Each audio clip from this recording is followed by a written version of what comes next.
Welcome back to Looking for Work. Great to be here and super excited to answer questions. So I do this every week at Tuesday, at 12 o'clock Pacific on Tuesdays. And yeah, I'm eager to hear from folks that maybe on the job search are looking for some advice on how to go about landing that first opportunity in tech. And yeah, wasn't too busy last week, so I'm hoping this week. Well, I always hope that there are people kind of like landing jobs and not needing this, which I think would be amazing. So if you are catching this on LinkedIn or Facebook or any of those places, please feel free to drop a comment in there, say what's up, ask a question. I'll hang out here for as long as folks have questions and I can add value for folks. Happy to do so. I help lots of people transition into technical roles, so more than happy to continue to just help people navigate this. The first one's the hardest. After you land your first job, usually that provides you enough context for you to really know and master sort of the process, which is pretty straightforward. It's not by any means easy, but it is a simple set of things that you'll need to do pretty consistently for you to make the process go fairly quick and be efficient. So feel free, drop me a comment, and I'd be more than happy to answer those questions that you have. Let me look and see. I could have swore I had an email question from somebody. So let me pull up my email and see. I recall someone sent a question, but I probably didn't flag it, so it might be hard for me to find. But if you have a question, or if you shot me a question, feel free to send me another one, mike@cccareers.org, and I'll do my best to answer.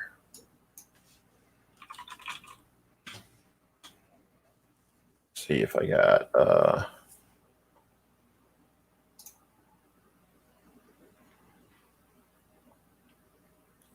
questions beyond. I applied for an apprenticeship, and when am I going to get an offer? So that one is, well, we interviewed quite a few folks, and we've actually hired 4. So I think we're doing a pretty good job of having conversations with folks. And it's just, we've had a lot of applicants, a lot of conversations. So it just takes us a little while to get back to folks with the response. So I think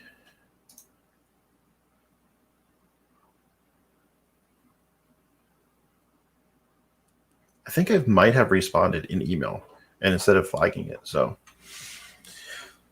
that said, please feel free to drop a comment, question in the chat box. My guess is that there we go. There's Matt. Great to see you. My guess is people are feeling like the job search is going well if they're not out searching for it. So that's good. So the question from Matt is a good one. What advice would you give a middle or high school student? And that is that, gosh, there's so many resources these days. It's like drinking from a fire hose. So the first thing I would suggest to folks that are earlier in either middle school or high school is to try and find, number one, if there's support at your school. So a lot of schools will have either a programming class or a club, or you may be able to find a community like outside of your school on like Slack. In San Diego, we have the San Diego JavaScript community. So if you're local here in San Diego, you can reach out to the JavaScript community, and we'd love to have new people join us and ask questions about what should I study first, what should I be learning, how do I get into insert technology, and I think the community is always willing to sort of help point people in the right direction and steer them. If your school doesn't have a program, you can ask on campus if you can either start a club or if the school would be willing to add some computer science material to their curriculum. In many cases, the schools don't do it unless there's demand from either the students or their parents.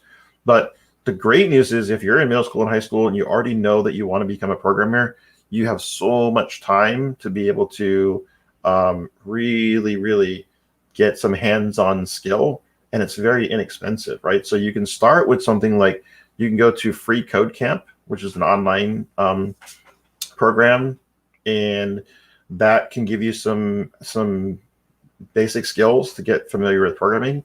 And then you probably want to decide sort of like, hey, what are you most interested in terms of like a language, whether you want to do something that's maybe Python based or browser, so JavaScript based, and really spend just a little bit of time in that particular like language or framework rather than jumping around. So my advice would be, pick one thing, try and stick with it for a little while, and really work on, trying to find what do you enjoy building. Maybe it's small games or little helpful applications, and build as many of those projects as you possibly can. Tons of free resources out there. So my advice is just, keep pursuing the practice, or getting some reps. And the easiest way to start with that is a like Free Code Camp or one of the other free online programs, because then there's really little cost, and so it's just about time, right? And rather than spending your time playing games, you can spend your time, getting a little bit better at either JavaScript or Python, something that interests you. So that way, when you're closer to like senior year of high school, you can really start thinking about whether or not you want to go through a college experience, or whether or not you want to just go directly out and work in the industry, go through a vocational path like an apprenticeship. The great thing is, like, if you're interested, just jump in, get active, get into a community, because the earlier you can do that, like I did it I started coding when I was 12. So I've been writing software now for more than 30 years. And I just didn't realize that early on that it was a real viable career path. The technology was a little newer when I was starting, right? Like I was starting when computers were home and personal computers were still a very rare thing. But now there's just like so many ways that you can, even if you're more casual interest in programming.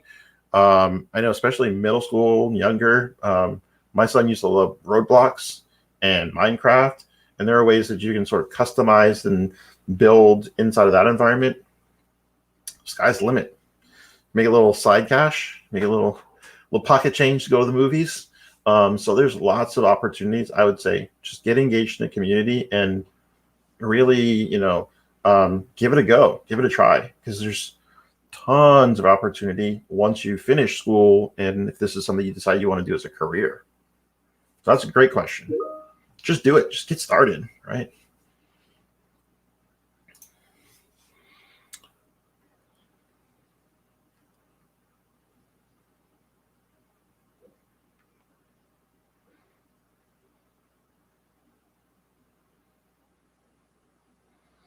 All right.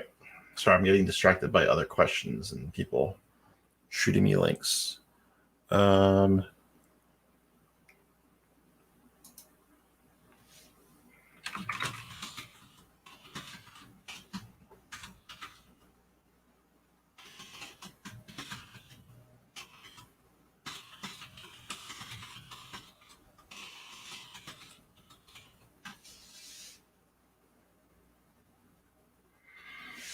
What other questions? If there are no questions, I'm going to go to lunch. So, and it takes a few minutes for the questions to come through. So while I'm yapping, feel free to drop a question in or comment in the comment box, and it will come to me. It just takes, there's a slight delay, so it takes just a few moments for it to get here, and then should be able to see it and give you an answer. Appreciate that one, Matt. I think more and more younger folks are getting involved. I think that's great. Fortunately, the schools they're not providing as much curriculum as I'd love to see, but we'll get there. I think a lot of that, just for folks that are kind of more curious about why there aren't more classes for high school and middle school, a lot of it has to do with credentialing. And so right now, unfortunately, there's just a real shortage of credentialed teachers. There's also sort of like the standard through which you get certified to teach computer science is kind of a little iffy. And so because of that, we just don't have a lot of qualified licensed teachers that can teach computer science at the middle school and high school level. And so it gets really, really hard for folks to, even if they were interested, get it into their school, because there's just not a whole bunch of teachers that are qualified to teach it, right? So if you're a principal and you wanted to bring it to the school, first thing is you gotta, well, who can you hire, right, to bring in and to teach the program? So that's one of the systemic challenges that we have. I think it'll get better, but right now it's just there's just not as many people going into the teaching profession. So the real challenge is how do we get people, to Matt's point, involved earlier on, so that we're not sort of rushing in high school to like make people clear about the opportunity and then able to kind of go from there. So Holly, great question. So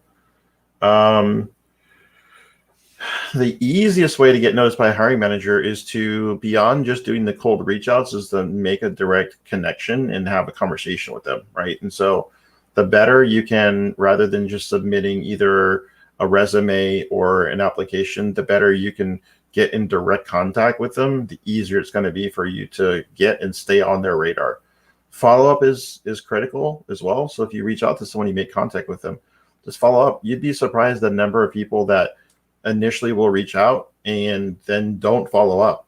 And don't assume that someone's ignoring you. They might just be super busy, and so they might not be able to respond to your first email. But if you send a follow-up email, that might trigger and remind them, oh yeah, that's right, let me get an answer to this person. The other thing that I think is helpful when you're trying to get into contact and directly reach somebody is to not make it hard for you to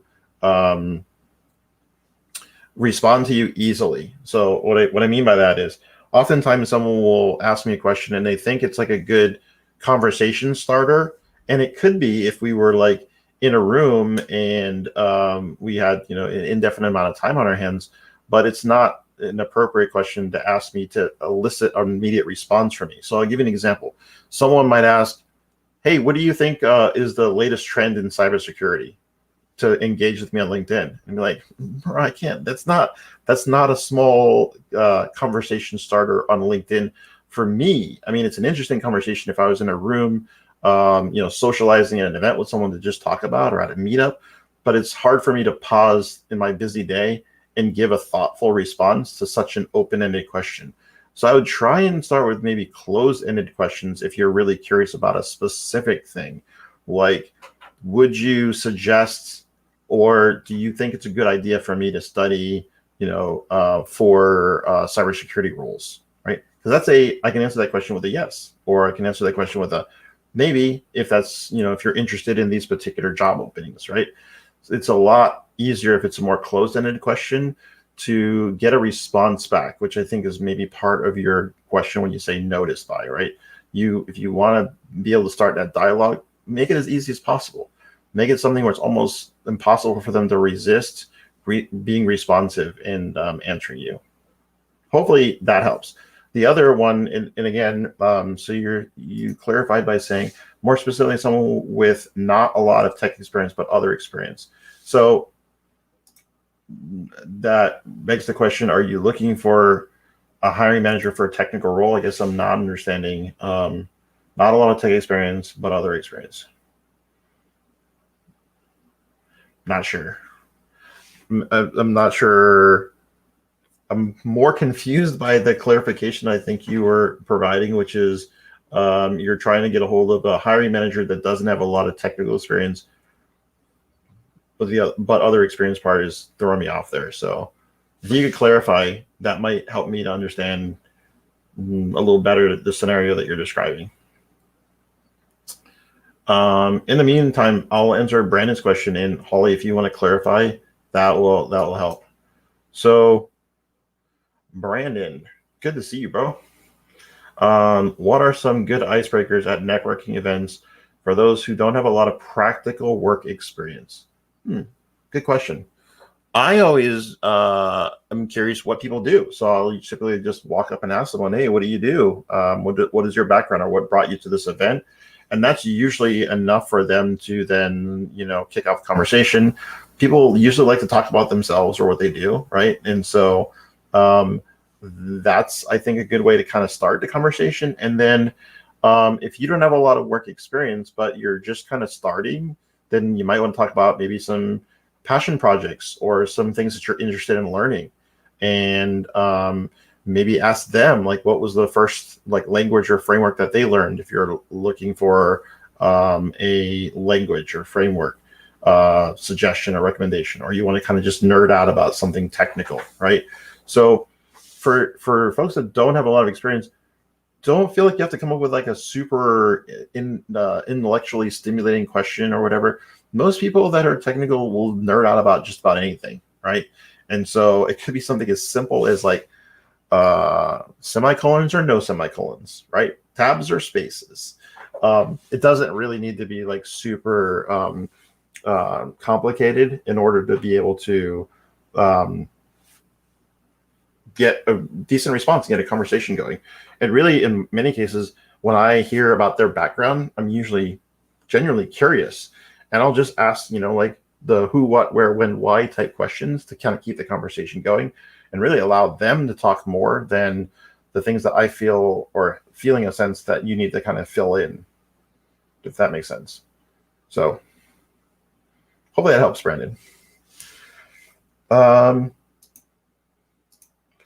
Hey to you too.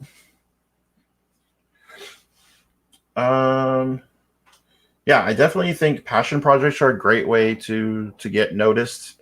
Make it super clear and super obvious, like where your GitHub is, where your portfolio is, so that people can kind of see what skills that you have and what the quality of your work is. That's an excellent suggestion, TJ. And yeah, Holly, if you can kind of describe a little bit better what that little nuance part of the non-technical, that might kind of help me to kind of maybe gear a response a little bit more towards exactly what you're trying to accomplish. Appreciate you, Brandon, as always.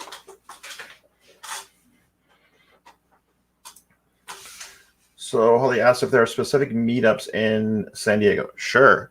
Right now, a lot of the meetups are happening remote.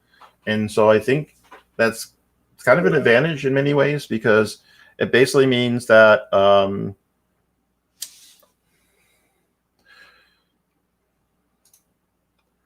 okay.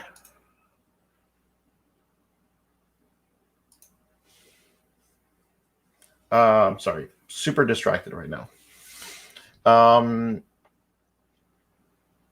It means that you can attend potentially more events. So it used to be if you're going to a meetup, you kind of had to pick which meetup you wanted to go to. But now you can kind of jump from, hey, there's a meetup that's happening at 6, and you can also attend one that's happening at 7. You don't have to worry about like, well, there's no way you'd ever be able to drive from a meetup that's happening at one time to another. So I would check. Sending a JavaScript is still having monthly meetups. We're doing about 3 of them every month remote. I know that some of the other communities are still having meetups, like the Python community, I think, is still having meetups. .NET community is still having meetups. DevOps community is still having meetups. So there's lots of the UX, for sure, the UX community is having meetups. And they're all doing them virtually. So I think there's a great opportunity for you to just jump in. 2 places you can go to look and find a lot of those listed are going to be on Meetup itself. So if you go into Meetup and you sign up for one, it usually recommends a bunch of other ones.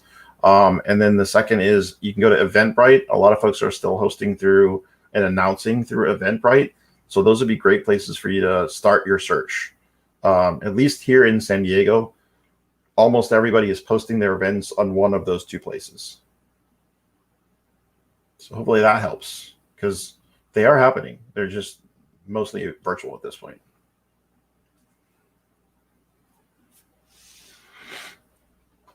What else? Any other questions?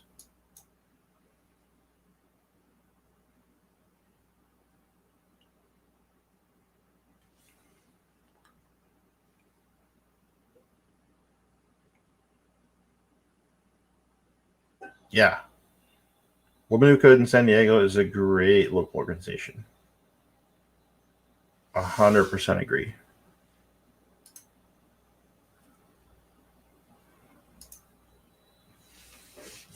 Any other job search questions? Early career, where do you go? What should you do?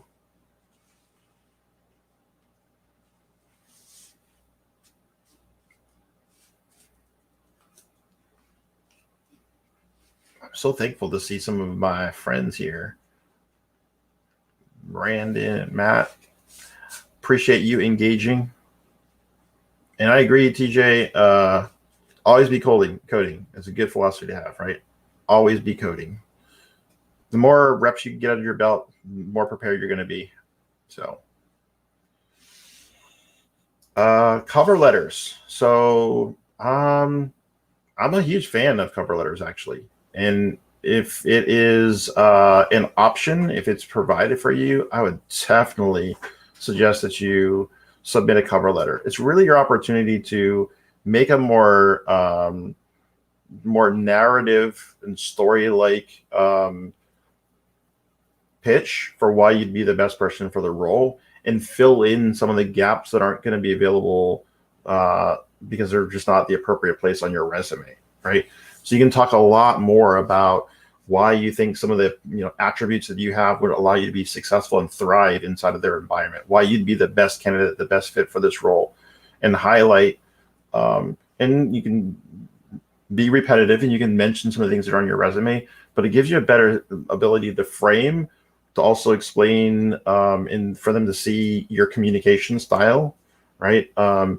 And I would also, it gives you an opportunity to personalize your interaction a little bit more, because you can find out who, if it's possible, who the hiring manager is, and you can directly address the letter to the hiring manager. It just shows that you're, researching the company, you're digging a little bit deep, and it's easier for you to get on the radar if you craft a really good cover letter. So the worst thing I would suggest, though, is that the cover letter is not the place to just like boilerplate it, right? Just be like super generic, to whom it may concern. Then like you don't put the company role, you just put a role with your company. It's like if you're given an opportunity to do a cover letter, that's your chance to just knock it out of the park. Yeah, 100% agree. Cover letter can highlight skills, and should be super relevant to the post. And that's where, in most cases, you want to have a custom version of your resume. Maybe you have one or two versions of your resume depending on the types of roles that you're applying for. But the cover letter, you want it to be like super customized. And there may be a paragraph on there or a couple paragraphs on there that are sort of the same, and you just customize part of the intro and the conclusion. But like, take the time to do that. There's nothing that irritates me more than when people send a cover letter and it's like super generic and it's not even tied to the role. It's like, to me, that's a symbol of it's a strong red flag of a symbol of someone that is not going to be a good fit for the types of organizations that I lead. So don't blow it. If you're given a cover letter opportunity, go for it.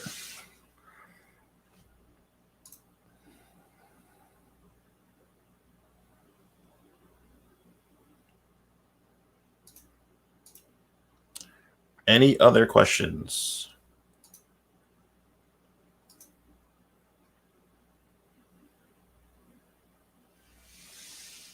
Comments? Concerns?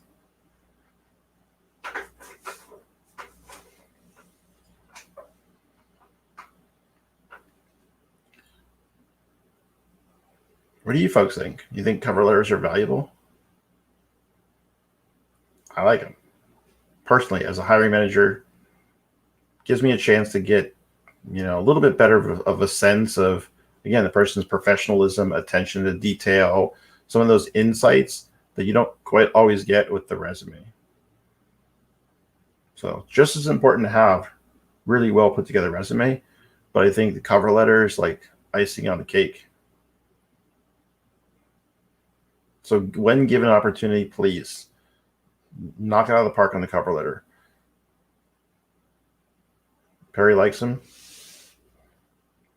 I'm with you. I think a lot of companies don't do it because it's extra work, right? For them to screen and read the cover letters. So I'm a huge fan from a applicant candidate perspective. If they're requesting a cover letter, I think that shows that they're, they're going the extra mile. They're maybe a little bit more interested in getting to know the candidates a little bit better than just a automated resume system, ATS or something.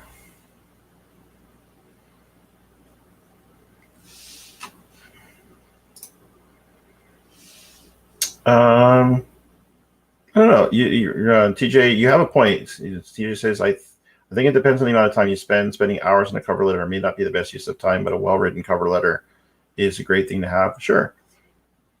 I think it might be worth it to invest in having sort of a template that you can use that you just have to customize a few parts of it. And so, again, some things I think that are high yield are time spent making sure your resume is in good shape, cover letter, portfolio, and passion projects. Things that I don't think work really well are just going on to LinkedIn and Indeed and just jamming a bunch of applications in. To me, you could spend a full day doing that and get you nowhere. But you could spend a day on the cover letter and send it to a couple people, and it might get you on their radar. So I think it's just about quality over quantity. I think that's the key. But I agree. Everything has a certain amount of yield to it. That's what I like to describe. Like there's a certain amount of yield.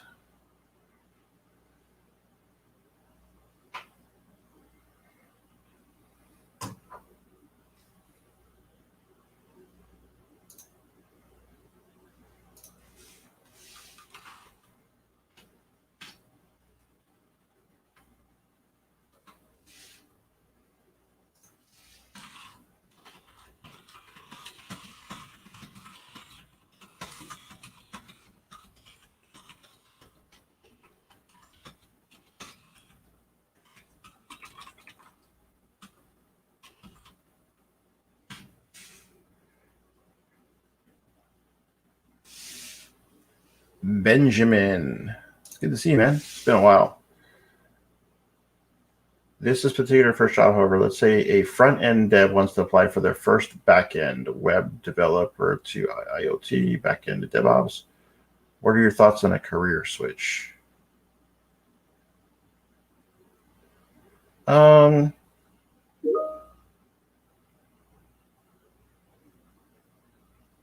terms of, I guess I need more clarity. Let's say they want to apply for a job. I see a lot of question marks, but I don't see a specific question, so I'm not really sure. Are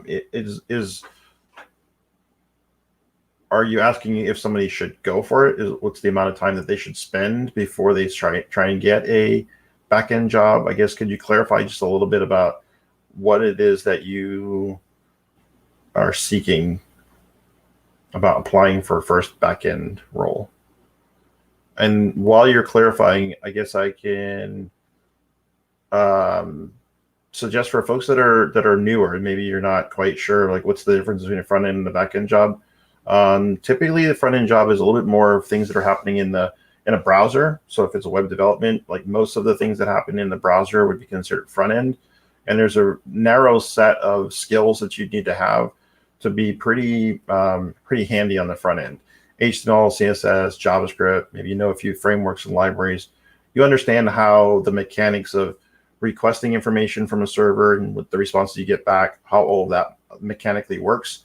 But generally, you don't have to understand or have a really good handle on things like more advanced data structures, some more of the complex algorithms and patterns that are usually going to be needed when you're doing more of the backend work, which is where backend is more where you have access to more resources and where data could be saved or persisted, right? So you're dealing more with like databases and services that usually have a lot more processing that they need to do. So they need to take some data and make some decisions about the data and then return some information. And so generally speaking, when employers are looking to transition folks along the career path, it usually maybe someone begins in web development on the front end, and then once they gain a certain amount of skill and understand that language, then they'll usually learn a back end language and then transition more into, as I said, data persistence, services, the things that are just less what you see on the website and more of like what makes it work behind the scenes. So, so you further clarified saying previous experience is not aligned. Sure. So if you've been doing mostly front end work, you might not have had a chance to work that much in back end languages and in back end services. And so I would say,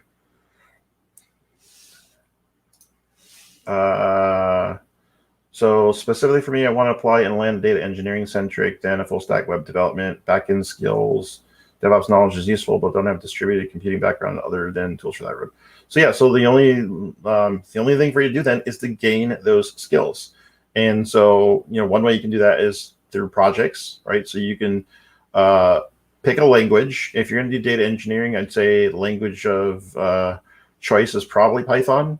And then I would say take on some interesting projects that allow you to display that you have a fundamental knowledge of maybe a little bit more of distributed systems, and try and utilize some more interesting patterns, right? Like figure out if there's a way that you can build something that displays pub sub patterns, or that allows you to use something like Kafka to do some event streaming and really figure out like what does it take to take an application and to have it, scale out and try and create a use case for that, right? So don't build a bot that goes and attacks anybody, or try and scrape all of the internet, but you could build something that basically demonstrates some of those skills.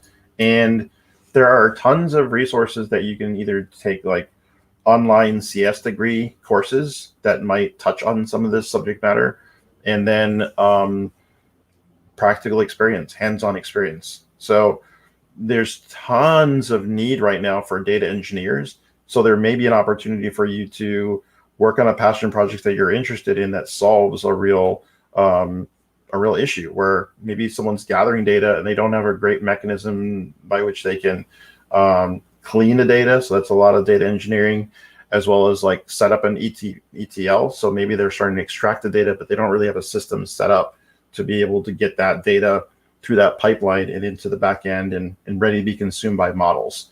So I think there's opportunities. You just have to kind of make the decision you want to invest your own personal time. And so as an engineer, if you really want to make that change, then usually it's going to be one of two things. You'll either have to put the work in ahead of time, have some passion projects, have some capacity to demonstrate what you know, and that you're constantly learning and you're willing to, come in and add a lot of value, or come in at a lower rate and say, hey, I know I'm new, I have less experience, but I'm really interested, and this is the current skill set I bring to the table, and I know that warrants maybe coming in a little bit lower than one of your more senior folks on an engineering team. So I think your best bet almost always is just get a little bit more experience working on projects, so that you actually have some work that you can demonstrate and be able to walk someone through. Here's how I designed this system to be able to handle this much data and to be able to scale. Hopefully that helps. It's almost always the same when people ask, like, what can I do to get on people's radar? Code. All right. Same at the end of the day. Same things that I look for in a candidate that says, hey, I'm the best fit for this particular role. If it's a data engineering role, awesome. What have you worked with? What are you familiar with? And it doesn't have to be the exact alignment. So you mentioned some, you mentioned, Spark and Scala and Databricks. So if you only had half of those, that'd be fine, especially for an entry-level data engineering. There's lots of people that are that have lots of data. Many of them don't know what to do with it, right? So I think you can find lots of examples of folks that might be willing to let you cut your teeth and take on some interesting tasks. So you can try and freelance, do a few freelance projects and see if that can give you some paid experience. Then you can kind of control your hourly on it, because you may end up, taking on a project for a fixed price bid. And so the hourly rate that you get may not be great, but it gives you lots of experience. So that could also be another route to sort of like mitigate, the time that you're going to invest into learning the skill while you're still doing your day job, right? While you're figuring out how do you transition from a front end role into a back end role. But yeah, real world projects, there's tons of data out there. So I'm sure you can find someone that'd be willing to let you sort of massage it and move it around a little bit. What else?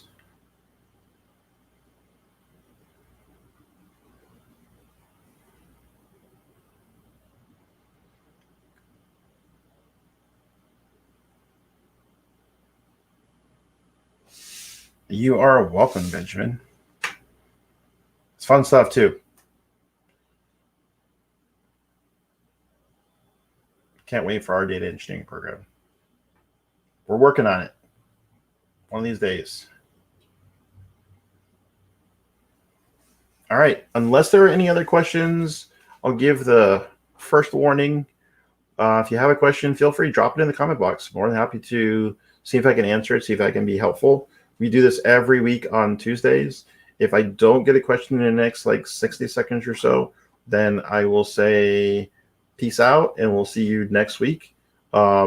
These are also recorded, so if you want to go back and see previous weeks, some of the tips that I provided before, check out the YouTube channel. You can subscribe to it, like it. Those things are always nice. And either way, I'm still going to keep doing this. And if you know anybody that's struggling with a job search, tell them to get it together, man. Come online, ask the questions that are needed. More than happy to help coach and walk someone through. These are the steps that it would take for you to be able to shorten that amount of time it takes to land that first gig. Once you get the first one, it's all downhill. And it's easy. All right. I don't see any other questions, so I will see you all next week.